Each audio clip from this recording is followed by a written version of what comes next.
Welcome back to this second session of Content and Chronology of the New Testament. This is Dennis Fry, your professor for this session.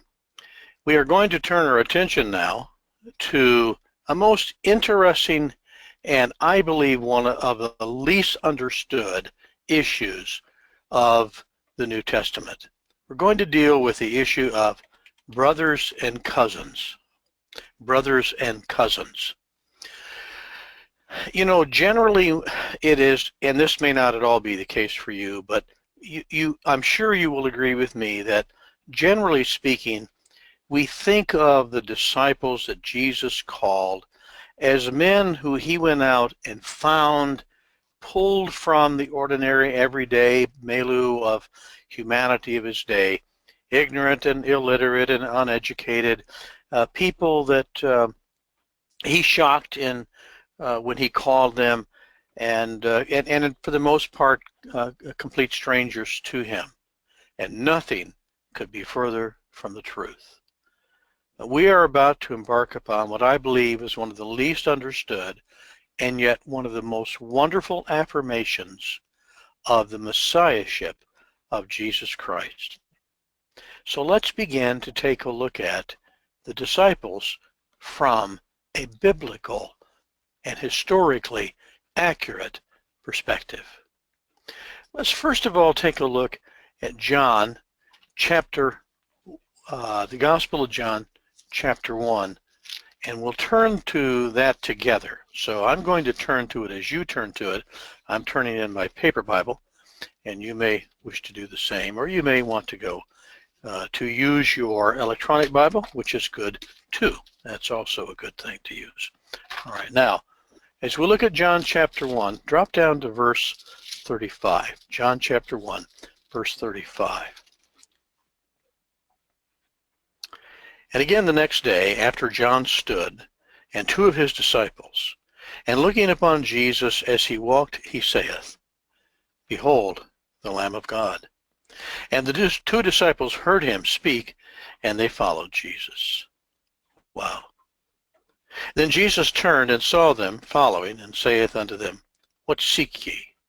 And they said unto him, Rabbi, which is to say, being interpreted Master. That's why, by the way, it's Masters International University of Divinity, named for the Master. Where dwellest thou? And he saith unto them, Come and see. And they came and saw where he dwelt, and abode with him that day, for it was about the 10th hour. And one of the two which heard John speak and followed him was Andrew, Simon Peter's brother. He first findeth his own brother Simon, and saith unto him, We have found the Messiah, which is being interpreted the Christ. And he brought him to Jesus.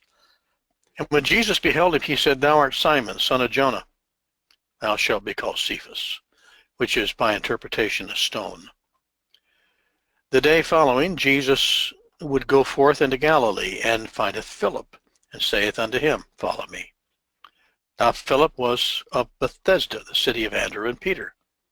Philip findeth Nathanael, and saith unto him, We have found him, of whom Moses and the law and the prophets did write, Jesus of Nazareth, the son of Joseph. And Nathanael saith unto him, Can any good thing come out of Nazareth? And Philip saith unto him, Come and see. Jesus saw Nathanael coming to him, and saith of him, Behold, an Israelite indeed, in whom there is no guile. Nathanael saith unto him, Whence knowest thou me? And Jesus answered him and said unto him, Before that Philip called thee, when I saw thee was under the fig tree, I saw thee. Nathanael answered and said unto him, Rabbi, thou art the Son of God, thou art the King of Israel. And Jesus answered and said unto him, Behold, I said unto thee, I saw the end of the fig tree. Believest thou? Thou shalt see greater things than these. And he saith unto him, Verily, verily, I say unto you, hereafter ye shall see heaven open, and the angels of God ascending and descending upon the Son of Man. Now let's make a hard right and go over to the 19th chapter, John chapter 19, and let's find verse 25. John 19, 25. John 19:25. Now there stood by the cross of Jesus, his mother, and his mother's sister, Mary, the wife of Cleophas, and Mary Magdalene. Mary, the wife of Cleophas. Bear that in mind. And then chapter 21, verses 1 through 8. After these things, Jesus showed himself again to the disciples at the Sea of Tiberias, that's the Sea of Galilee, and on this wise showed himself. And there were together Simon, Peter, and Thomas, called Didymus, and Nathanael of Cana in Galilee, and the sons of Zebedee, and two other of the disciples. All right. Now, and John, of course, was there, as you know. Let's stop and let's get the truth about these men who Jesus called. Peter, Nathanael. Now, Nathanael was probably also Bartholomew. There's little doubt that Nathanael and Bartholomew are the same person. Peter, Nathanael / Bartholomew, James, John, Andrew, and Philip. Of this group, Peter and Andrew are brothers. Of this group, James and John are brothers. Of this group, from the same fishing village of Bethsaida, are Peter, Andrew, James, John, and their friend Philip, all from the same fishing village. All from the same region. Nathanael, who is probably Bartholomew, let's stop the probably, and he was Bartholomew. Nathanael is from Cana. But since Philip brought Nathanael to Jesus, they may all have been from Bethsaida, because Bethsaida would have been in the region of Cana of Galilee. James and John were first cousins to Jesus. James and John, their mother is the sister of Jesus' mother Mary. John the Baptist was probably a second cousin. Now, there is some question as to whether or not Elizabeth was a cousin or an aunt. But because of her age, it is probably more correct that she was an aunt. But at least that makes John the Baptist at least a second cousin. This may explain why Andrew and John were first disciples of John the Baptist before they became disciples of Jesus, because they too are cousins. Salome, by the way, who is James and John's mother, is, as I've already said, Mary's sister. Is a picture beginning to emerge? Peter and Andrew are brothers, James and John are brothers, and oh, by the way, their folks are business partners in the fishing business. These boys grew up together. Peter, Andrew, James, John, and their friend Philip, and very possibly Nathanael, at least he's from Cana, could all have been, he could also have been, which would have been the four of them were actually from Bethsaida. And if they didn't live there at the time when Nathanael was called, they certainly grew up there. We have John the Baptist as a cousin of Jesus. We have James and John as the first cousin. You're getting a picture starting to emerge. Thomas, Didymus. Thomas is the Anglican-sized pronunciation of the Hebrew name for twin, Thomas. He was almost surely a Galilean, because Luke records his calling among the others with no indication at all that he was from an unusual background. And he goes along fishing, remember, after Jesus crucifixion, not knowing that he's already been raised from the dead. He was a twin. Now, we don't know anything about his other twin. Is it possible that his twin was living? Very possible, because he's not named or referred to, that they were born twins, and he was given the name twin, perhaps in honor of a brother who died at birth or in infancy. Now, James the Less is the son of Alphaeus. All right? James, the son of Alphaeus, is also present in the upper room on the day of Pentecost. His mother is Mary. Now, this is not James and John. This is another. This is Salome, was their mother. There's another Mary who is the mother of James the Less, one of the other disciples. His mother's name is Mary. Her husband is Cleophas. Their two sons are James the Less and Joses, or Joseph. Cleophas and Alphaeus are variations of the Aramaic name Calphai, which when it's translated into Greek is Cleophas, and when it's translated into Latin is Alphaeus. And while it's not stated in the Gospels, the 2nd century historian Hegesippus states that Mary's husband Joseph and Cleophas were brothers, and that would make James the Less and Joses step cousins of Jesus. And being about the same age, they would have grown up together. In fact, Cleophas on the road to Emmaus was almost certainly Joseph's brother, Joseph, the stepfather of Jesus. James, the brother of Jesus, who is the leader of the church and author of the book, leader of the church in Jerusalem, becomes a disciple later, as likely do his other brothers, Joseph and Judas. Judas writes the epistle that bears his name, sanitized a little bit as Jude, but let's remember Judas was a very common name. It's like Bill and James and John and Steve today. Yehuda in Hebrew. Now, so his other brother Simon and his sisters, no doubt, certainly they all became disciples afterwards. All right, now stick with me here. Yeah, we're not quite done. Matthew, who is a Levite, by the way, and is referred to by his generational name Levi, is a tax collector.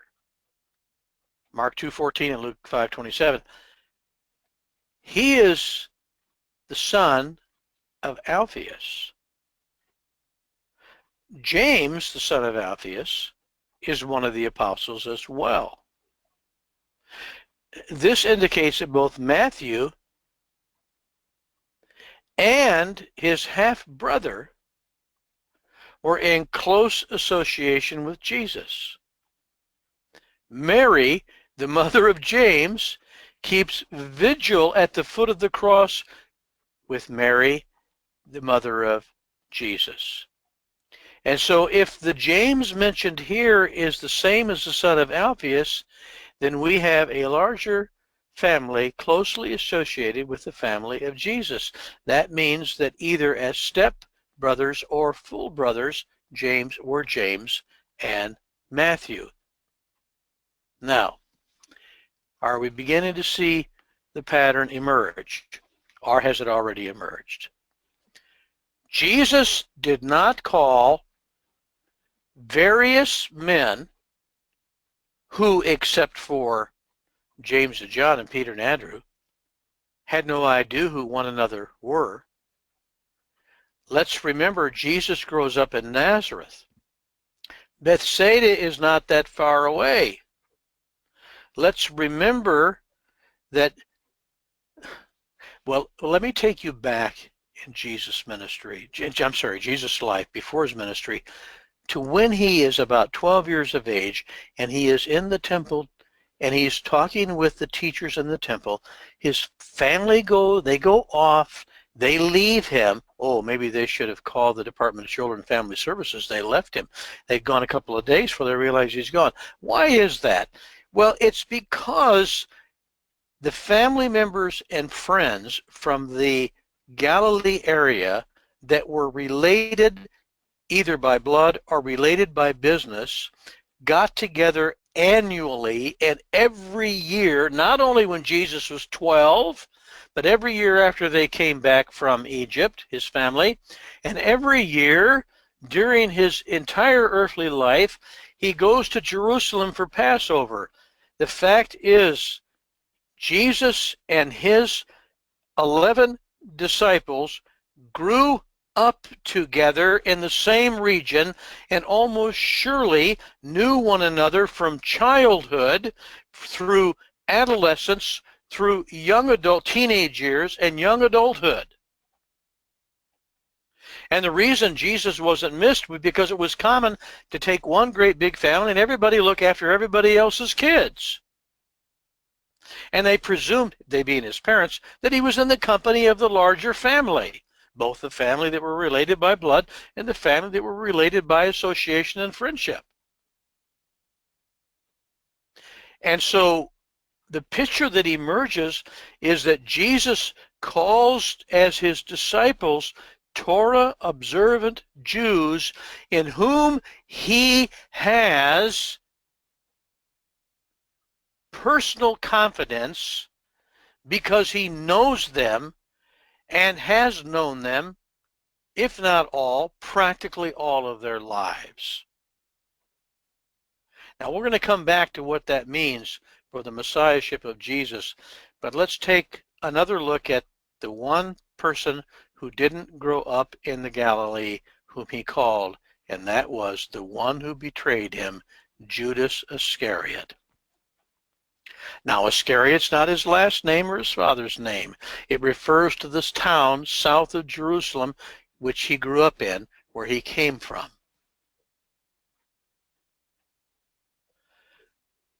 Why did Judas betray Jesus?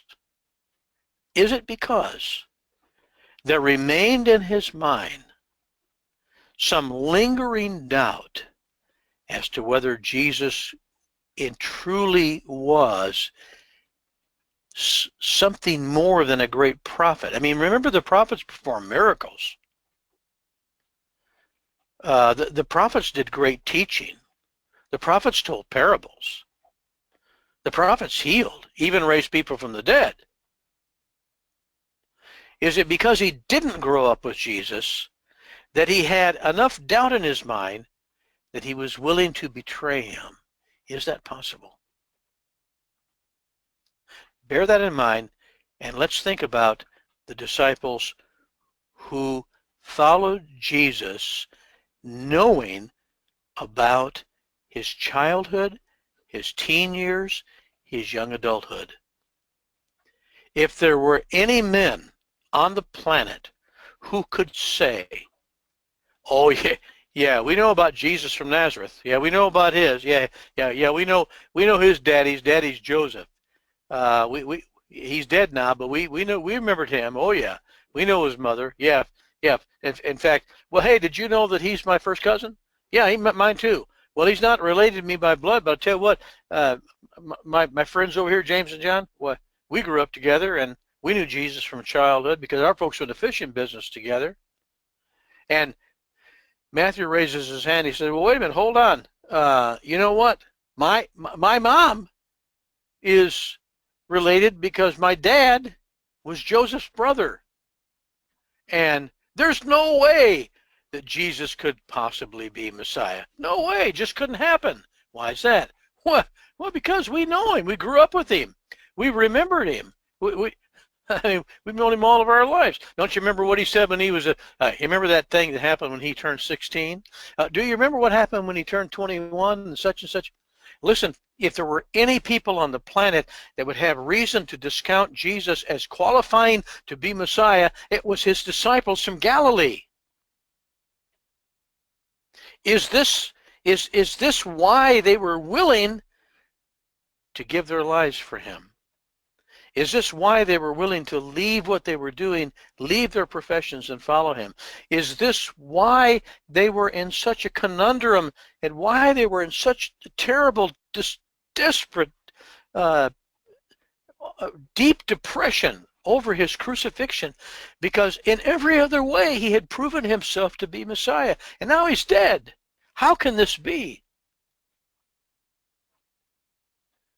You see, rather than the disciples